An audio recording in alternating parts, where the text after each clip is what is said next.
Hello everyone, welcome to Absen Service Training class. I am a service engineer at Absen. This issue brings you a demonstration of the maintenance method of dip inline pin package. Repair tools include soldering iron, solder wire, waterproof glue or silicone, marker, tweezers, cutting pliers, electric screwdriver, anti-static bracelet. Mark the bad pixel with a marker before repairing. Use an electric screwdriver to remove the mask screws. Remove the screws. Remove the mask.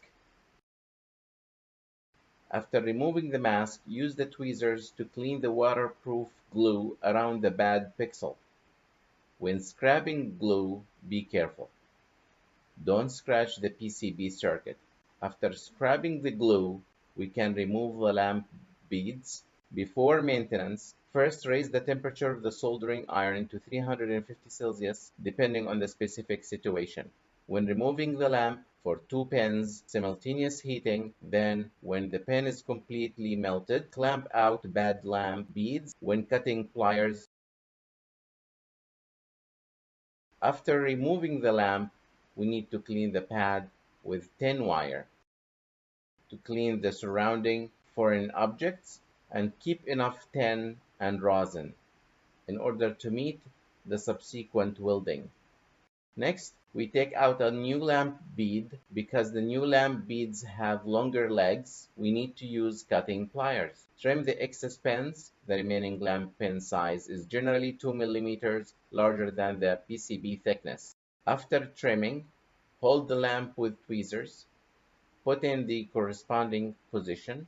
Pay attention to the direction of the lamp beads at this time.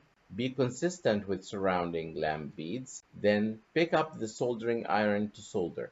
Same for 2 pins, simultaneous heating. When the tin is completely melted, just put the lights in place. If there is too little solder on the base of the lamp, we need to reinforce it with tin wire. After completion, the module can be tested for lighting. After the test is correct, coated with waterproof silicone, finished waterproof silicone, then wait for the silicone to cool completely. Wait at least 8 hours. Can be fitted with a mask, then fix the mask with screws. Then this DIP depth maintenance operation has been completed. Were these repairs steps clear for you?